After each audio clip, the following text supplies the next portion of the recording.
So I'm back with a follow-up video to feature my garlic buttered herbed Cornish hen and also the sides that are accompanying them.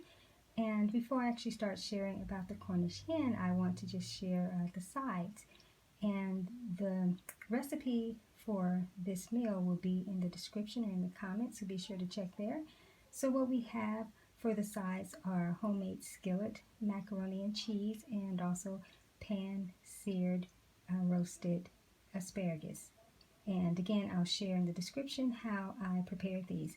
So let me talk a little bit about the Cornish hen. So I rubbed the Cornish hen down with ghee, and then I took some pre-made seasoned butter that was garlic parm, and I also rubbed the bird down with that butter as well.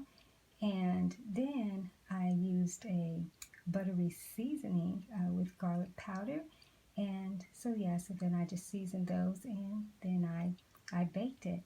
And so again, I'll have the preparations within the description, but I just wanted to come and feature these. And you know, if you're ever interested in learning how to prepare mini meals, especially in less than an hour, then be sure to follow my blog and be able to learn how to do that. Some you can prepare in less than 30 minutes, but of course when you're cooking a protein and meat, it's going to take, you know, a little bit longer. But Cornish hens typically don't take a long time to cook, and because for me I'm just preparing one, it cuts down, you know, on the time.